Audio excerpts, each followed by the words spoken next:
What would you do if the person you loved most in the world treated you like a stranger at their most important moment? What if, after all the years of sacrifice, all the love, and all the devotion you gave, they looked at you and saw nothing more than an inconvenience? The betrayal that shattered everything I thought I knew about my family started at a birthday party. A simple celebration, one that should have been filled with laughter and joy, but instead became the moment that tore my world apart. A single unthinkable act, one that changed everything forever. It was supposed to be the happiest day, the day when everything would align in a perfect way. My son, my pride and joy, reaching another milestone in life surrounded by friends, family, the people who cared most. I thought it would be a day where we could laugh together, reflect on the journey, and maybe, just maybe, I'd be able to look at him and see a glimpse of the boy I once knew. A boy I saved once, a boy I held in my arms when no one else could. But that day, something shifted. As the candles flickered on his birthday cake, I stood there looking at the boy who years ago, I saved from the brink of death. I was the one who fought tooth and nail, held his hand when no one else could. But now, as I stood in that room, I was starting to wonder if I even mattered to him anymore. Everything I had done, all the sleepless nights, the sacrifices, the moments I let my own needs slip away, seemed to fade in that one instant. I thought I knew what I meant to him. I thought I knew what a mother's love could do. But there I was, alone in the crowd of people who for a moment felt like strangers themselves.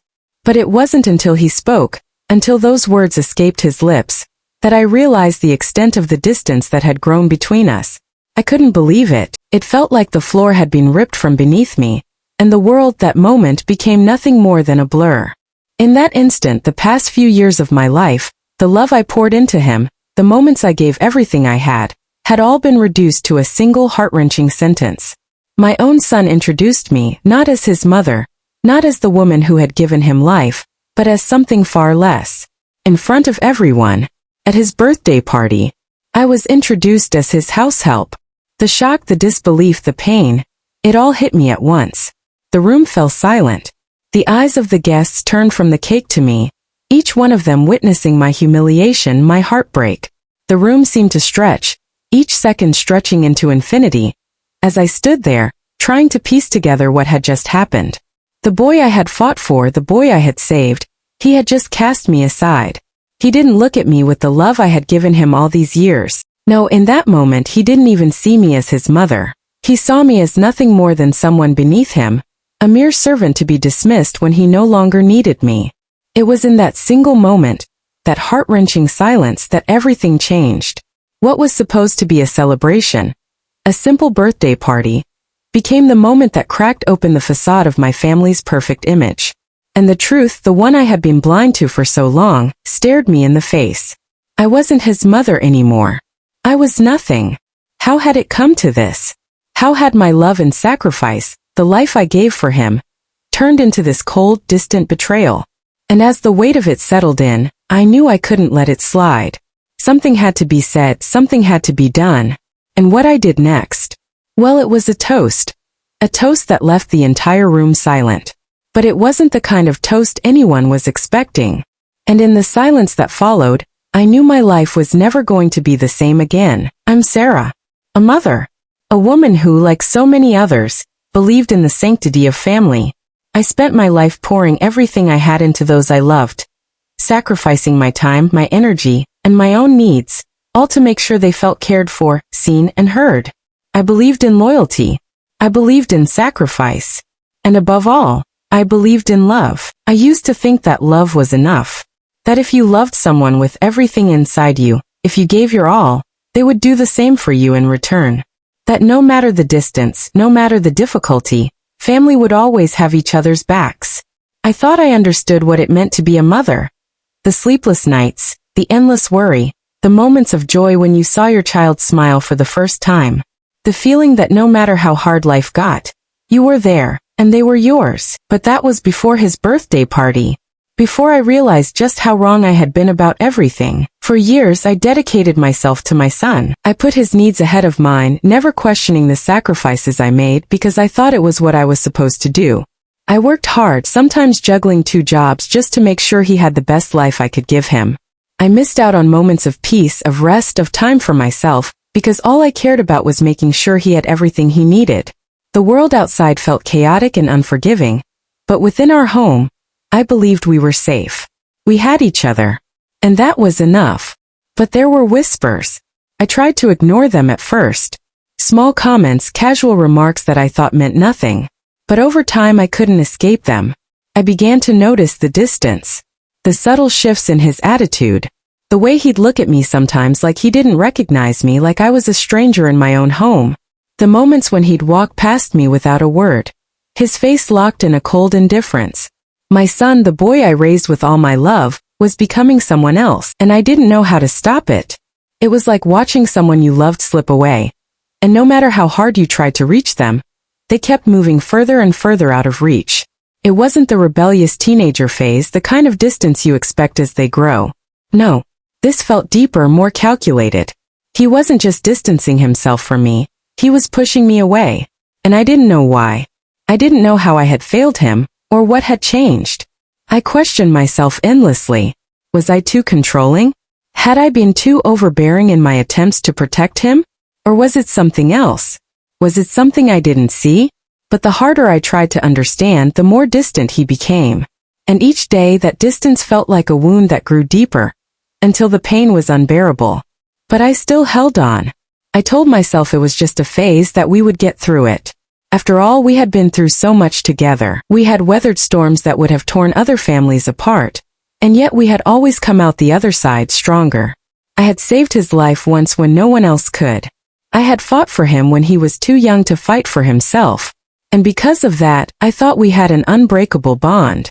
But when I walked into that party, when I saw the look in his eyes and heard those words, introduced as his househelp, everything shattered. The belief I had in that bond evaporated in an instant. And in that moment I realized the truth that had been there all along, buried beneath the surface. My son had become a stranger to me. The boy I saved, the boy I raised with all my heart, had become someone who no longer saw me for who I was. He no longer saw me as his mother. He saw me as nothing more than someone who was dispensable, someone who had served her purpose and could now be discarded. And that realization, it crushed me. It left me hollow in a way that nothing else ever had. I had spent my life believing that love and sacrifice would always be enough. But in that moment I saw how wrong I had been. I had given him everything, and yet, he couldn't even see me for who I truly was. I stood there in that room full of people trying to hold it together.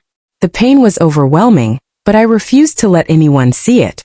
I had always prided myself on being strong, on being the one who held the family together. But in that instant I realized that maybe, just maybe, I had been holding on to something that was already slipping through my fingers.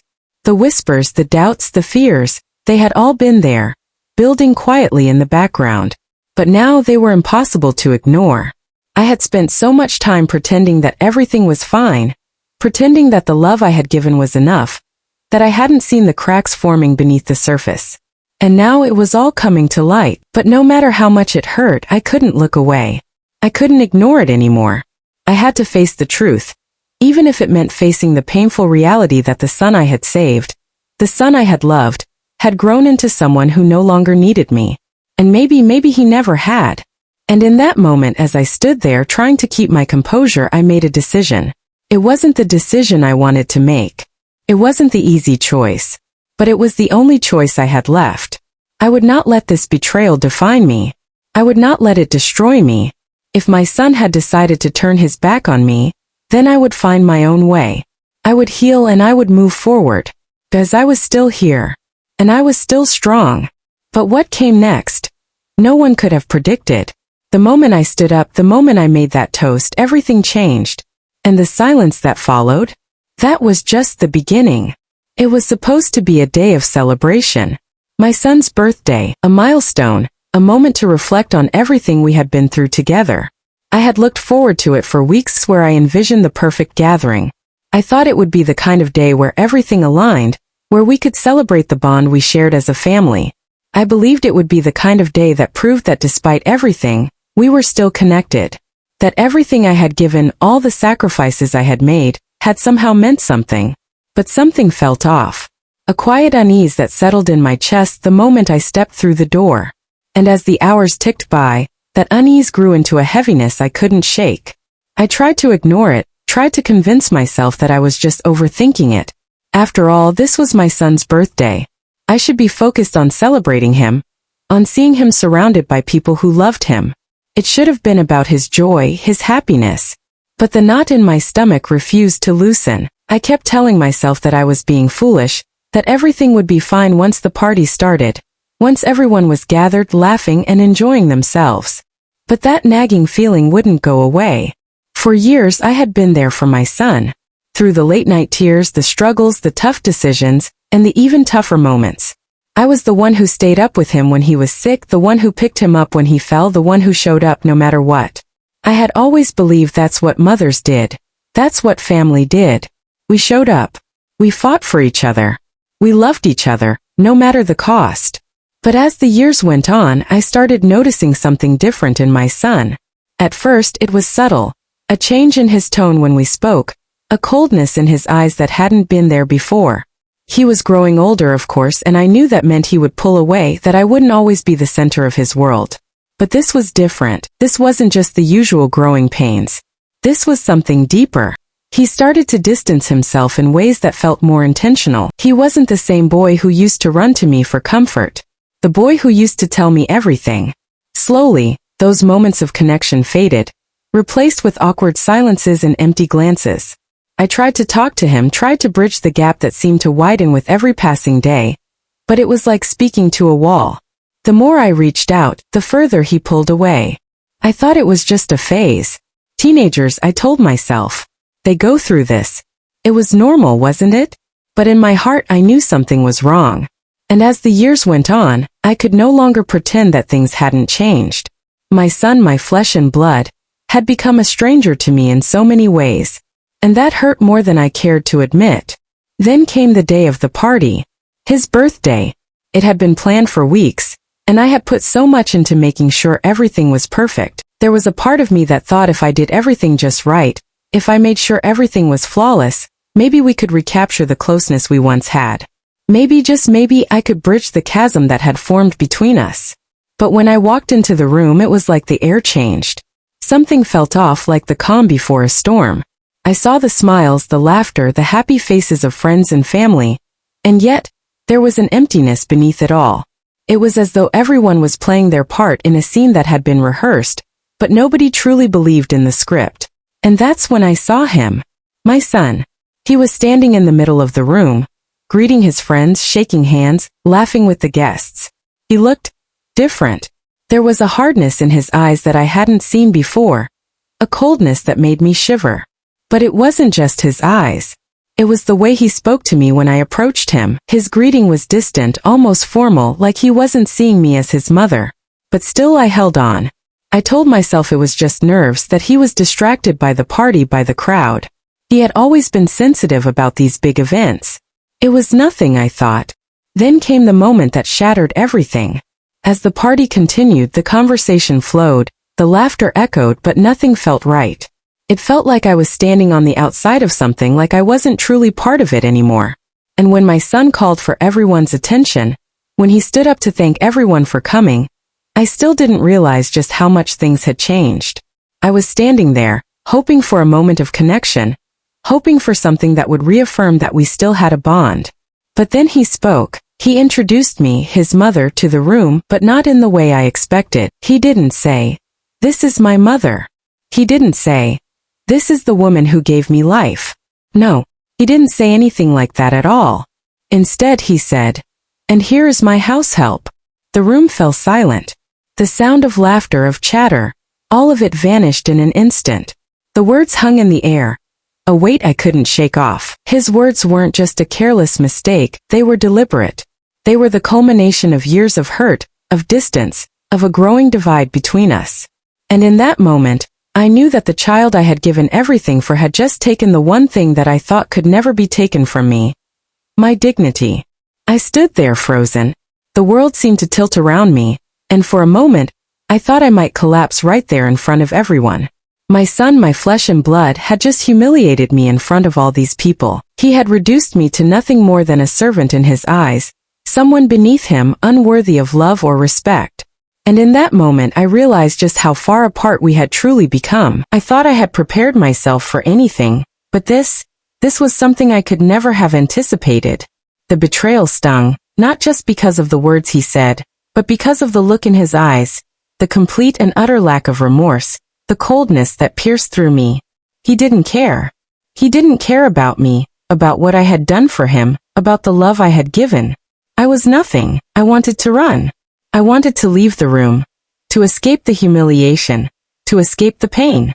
But something inside me wouldn't let me, because if I left now, if I ran away from this, I would let him win. I would let him have the final say. I would let him tear apart everything I had ever believed in about family, about love. So instead I stayed. I stayed and I made a decision.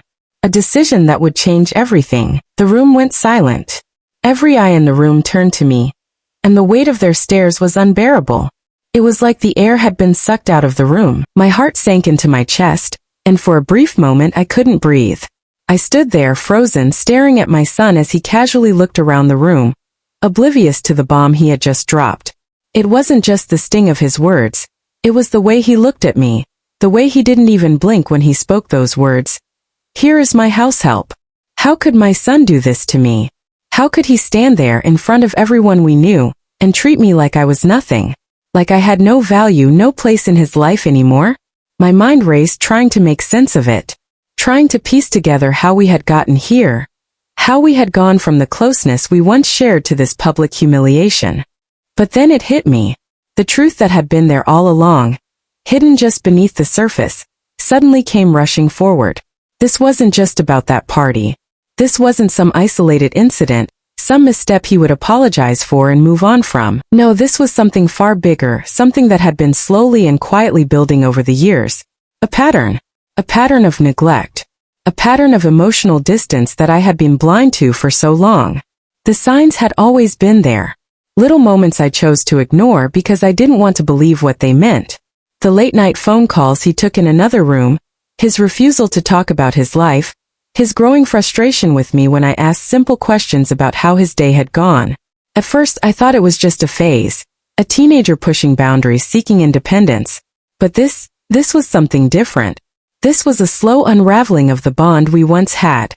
And I didn't see it. I didn't see it because I was too wrapped up in my own hopes, in my own love, in my belief that everything I had done for him had mattered. But it hadn't. Not to him. And now, standing there in front of everyone, I realized that all the love and sacrifice I had given him over the years had been taken for granted. Every sleepless night, every moment I put my own needs aside for his, every bit of myself I had poured into him, it had all been dismissed, all of it thrown aside like it meant nothing. I thought that being his mother meant something, that the bond we shared was unbreakable. But in that moment, in that cold, unforgiving silence, I understood the truth. I had been replaced. It wasn't just that my son had grown up and moved on. It wasn't just that he was becoming an adult, and we were no longer as close as we once were.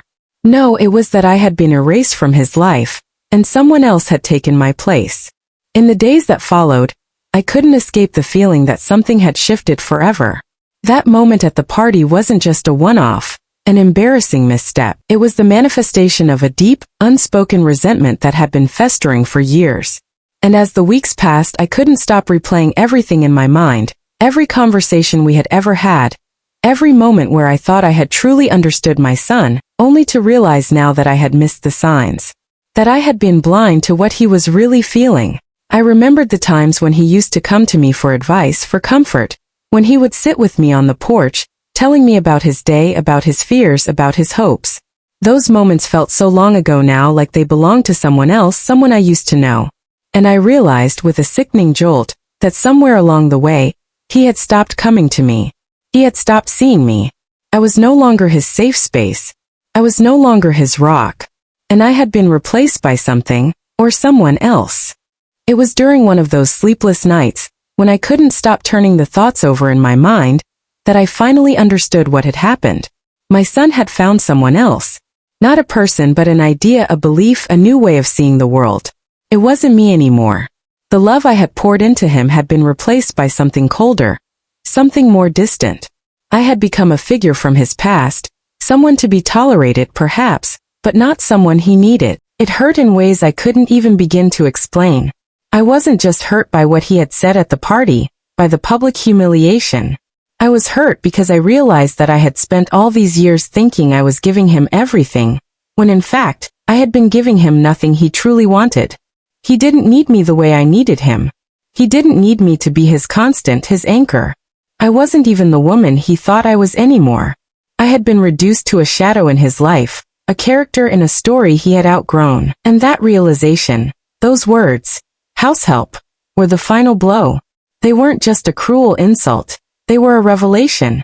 A revelation that tore apart the image I had of myself as a mother, as someone who was needed, as someone who mattered. It was the moment when I understood just how far we had drifted, just how much I had lost. And what was worse, I didn't even know how to get it back.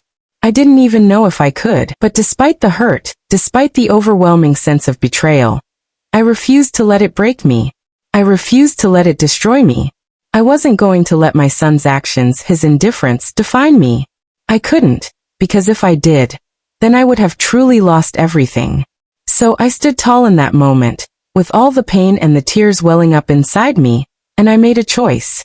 I made a decision that no matter what, I would keep my dignity. I would find a way to heal, to move forward.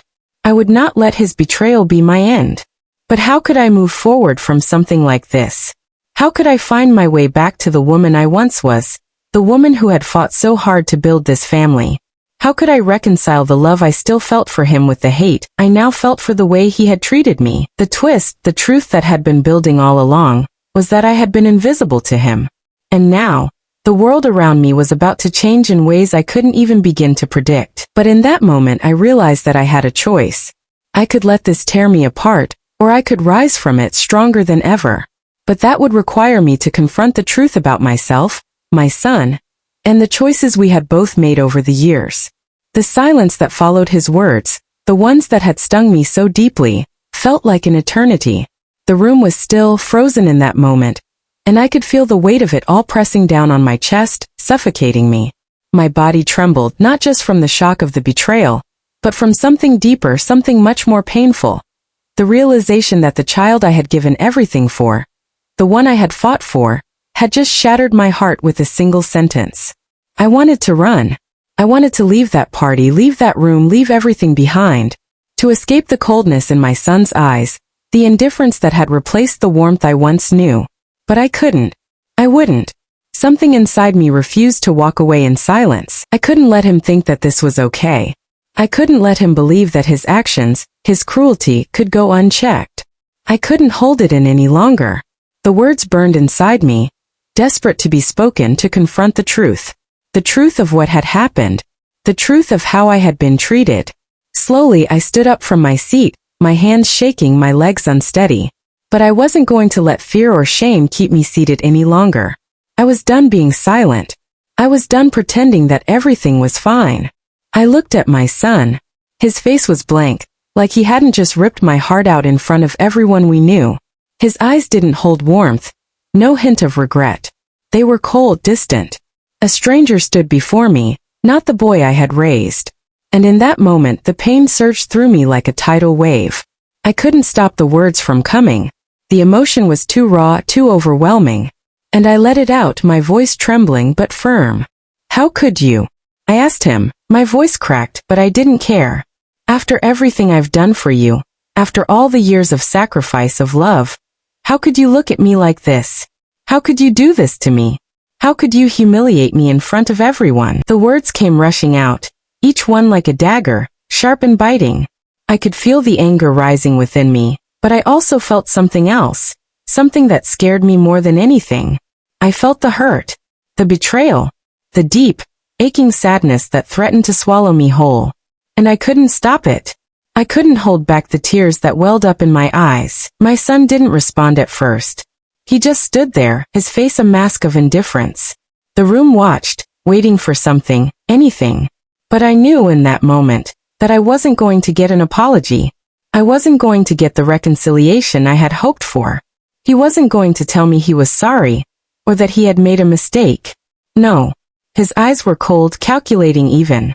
He didn't care, and that realization stung more than anything else. He looked at me as if I was just another person in his life he had no use for anymore. And in that moment, I had to decide. I had to decide if I was going to keep loving him blindly, keep holding on to the image of the son I once knew, or if I was going to face the painful truth. The truth that my son, the boy I had raised, the boy I had sacrificed so much for, was no longer the person I thought he was. I had to decide if I was going to let this betrayal define me, or if I was going to find my own way. I had to decide if I was going to continue loving him, despite everything he had done, or if I was going to stand up for myself, for the woman I had become, the person I was outside of being his mother. I had been so focused on being a mother, on loving him, that I had forgotten about myself. But this moment, this painful soul-crushing moment, was a wake-up call. The tears I had been holding back finally started to fall, but I wiped them away quickly. No more tears. Not for him. Not anymore. I was done. Done letting my emotions control me. Done letting him make me feel small, unworthy. Done pretending that I was fine when I was broken inside. I knew I had to speak. I had to say what was on my heart. Even if it hurt. Even if it shattered the illusion I had been living in for so long. I had to let everyone in that room know exactly how I felt, how his words had broken me. So I stood up straight, wiped away the last of my tears, and took a deep breath. The room was still, waiting for me to say something. And in that moment, I realized this wasn't just about me. This wasn't just about my son's betrayal. This was about taking control of my life again. About reclaiming my strength and dignity.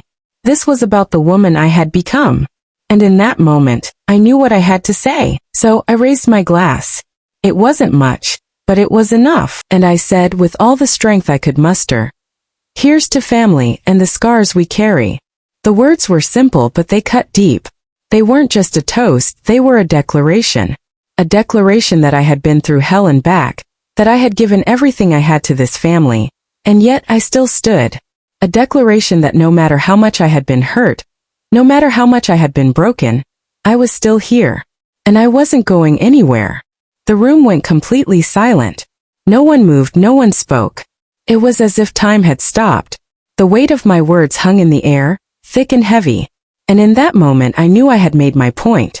I wasn't going to let my son's actions destroy me. I wasn't going to let him take away my strength, my dignity. I had carried the weight of our family for so long, but I couldn't carry it alone anymore. I was done carrying it all by myself. The silence stretched on, and for a moment I thought he might say something. He might apologize. He might finally realize what he had done and come to me, begging for forgiveness. But no, he didn't. Instead, he just looked away, his eyes cold, distant, like nothing had happened. Like my words didn't matter. And in that moment I realized that he might never change. That the son I had raised, the boy I had loved, might never return. And that too was part of the painful truth I had to accept. The boy I had saved, the boy I had given everything for, was lost to me. And no matter how hard I tried, no matter how much I loved him, he had moved on. And maybe, just maybe, it was time for me to do the same. That moment, the toast, the words I spoke in front of everyone, was the end of something, but also the beginning of something new. For the first time in a long while, I felt like I had control. It wasn't a control over my son, or even over what had happened at that party. It was the control over myself, over my own emotions, because for so long I had been letting his actions, his indifference dictate how I felt, how I moved through the world. But now that had changed. In the days after that party, things were quiet. The silence was deafening. It wasn't just the silence in the room that day, the kind that makes you feel small and exposed. No, this was the kind of silence that cuts deep into your bones, the kind that seeps into your life and lingers. My son didn't speak to me for weeks. He didn't pick up the phone. He didn't answer my messages. It was as if I had become invisible to him, like he had erased me from his life altogether. And in a way, I guess he had. But here's the thing. As painful as that silence was, it also felt like freedom. I could breathe again. I didn't have to pretend anymore. I didn't have to keep up the charade of being the perfect mother, the perfect family. I could let go of the illusion that everything was fine, that everything could be fixed with enough love, with enough effort. I could finally face the truth that my son and I were no longer the same people we once were. And that hurt more than I could express, but it also gave me clarity. I had been holding on for so long, holding on to a version of my son that no longer existed. Holding on to a love that had become unreciprocated. Holding on to the hope that if I just kept loving him enough, he would come back to me. But I couldn't keep doing that anymore. I had to let go. And as hard as that was, it was also a relief. I realized that in holding on so tightly to him, I had lost myself. I had given so much of myself, so much of my soul, trying to be the mother he needed, the person he could rely on, that I had forgotten who I was.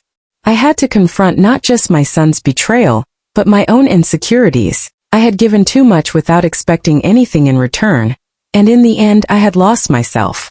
I had spent so much time trying to mold myself into the person I thought my son needed that I had forgotten who I was before I became his mother. I had put my own needs aside for so long that I didn't even know what they were anymore. And that, more than anything, was the real betrayal, the betrayal I had done to myself. I started to understand that I had been neglecting myself for years. I had poured all my energy into him, into the idea of being the perfect mother, the perfect family. But that wasn't enough. I had given so much of myself that I had nothing left to give. And when I realized that, when I finally saw how much I had lost myself in him, it was like a weight lifted off my shoulders. But it wasn't just about self-care, or taking time for myself. It was about reclaiming my life, my identity. It was about finding peace on my own terms. I didn't need his approval. I didn't need him to love me back in the way I had hoped. I needed to love myself again. I needed to forgive myself for the ways I had neglected myself, for the ways I had let his rejection define me. I needed to stop living for him and start living for me. And then came the silence. The silence was more than just his absence. It was a period of reflection, of self-discovery. I spent days, weeks even, just thinking about everything we had been through, everything I had done for him. I spent time with myself, learning how to be alone without feeling lonely. I started to find pieces of myself that I had forgotten, things I loved, things I had pushed aside because I thought they were unimportant. I began to heal, slowly but surely. But as the days went on, something changed in me. I realized that his actions, as hurtful as they were, no longer had control over me. He had taken so much, but he hadn't taken everything. He hadn't taken my strength, my will to survive. I could feel the old me coming back, the woman I had been before I became a mother, before I became consumed by my role as a caretaker. I was starting to find myself again. And that's when I began to understand what true revenge meant. It wasn't about getting back at him, or making him feel the same pain he had caused me. No, it was about something much deeper. It was about finding peace, about not letting his actions dictate my happiness, my life. It was about standing up for myself in ways I never had before, about reclaiming my power, my peace, and my identity. That, in its own way, was the sweetest revenge. I didn't raise my son to be the man he became. I didn't raise him to look at me with such coldness, such indifference. But I also realized that I couldn't change him. I couldn't force him to love me, or to see me for who I truly was. He had made his choices and I had to make mine. And I chose to let go. I chose to stop letting his actions destroy me, to stop letting his indifference define who I was. I wasn't going to let him take away my peace anymore. I wasn't going to let his betrayal be the thing that broke me. I would find my peace on my own terms. I would heal in my own time and I would be okay. Because I had been through worse before. I had been through the darkness, the pain, and I had come out stronger. And this betrayal would be no different. In time, I stopped expecting apologies. I stopped hoping for a reconciliation that would never come. I realized that in my silence, in my withdrawal, I had gained the strength to move forward, to create a life without his shadow. I had learned to live for me, to love myself again. And that was enough. The silence between us remained. But in that silence I found my own voice. I found my own strength. And that was all I needed. To move on, to move forward, and to finally live for myself. I had once believed that family was everything.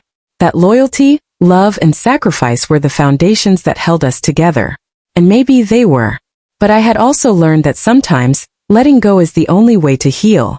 Sometimes the greatest act of love is to love yourself first. And so I walked away. Not in anger, not in revenge, but in peace. I walked away, knowing that I would survive this. That I would be okay. Because the woman I had always been, the woman I had lost in the process, was still here. And she was stronger than ever. The silence between us had stretched on for what felt like an eternity. The distance had become a chasm, so wide that I wasn't sure we could ever bridge it. But in the quiet of my own heart, I began to realize that the distance wasn't something that needed fixing. Sometimes letting go of a person, even someone you love with all your heart, is the only way to heal.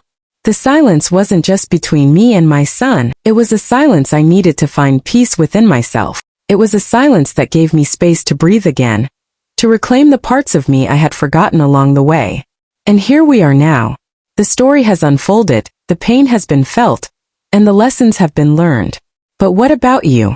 What would you do if the person you loved most in the world treated you like a stranger? Would you stand up for yourself? Would you speak the truth even when it hurts? Or would you let it slide, hoping it would pass, hoping the silence would go away on its own? I know how easy it is to get caught in the hope that things will get better, that the love you give will be enough to heal the hurt. But I also know how important it is to stand up for yourself, to find your own voice when the world is silent. Because in the end, the only person you can truly control is yourself. And when you stand up for yourself, when you demand the respect and love you deserve, you take back your power. So let me ask you, what would you do? Would you keep fighting for that person even when they seem lost? Or would you walk away like I did and find peace in your own journey? I want to hear from you. Let me know your thoughts in the comments below. What's your story? How have you dealt with betrayal, with heartbreak? How have you found the strength to move on? We all have a story to tell. And in sharing those stories, we remind each other that we are not alone in our pain. We remind each other that there is strength in vulnerability, that there is power in standing up for yourself, no matter how hard it may be. If this story moved you, if it made you think about your own journey, don't forget to like, share, and subscribe. These are stories we need to hear, stories of heartbreak, betrayal, and strength, because in those stories we find our own courage. And we find the resilience to face whatever comes our way. Hit the notification bell so you never miss another story of survival, strength, and the unbreakable power of the human spirit. Together we'll walk through these journeys, and together we'll find healing, one story at a time. I never imagined that a moment of celebration, my son's birthday, would become the turning point in my life. I never thought that the person I loved most in the world would treat me with such coldness, such indifference. But that moment changed everything. It forced me to confront truths about my relationship with him, truths I had been avoiding, truths that were hard to face. It made me realize that sometimes, love alone isn't enough to hold things together.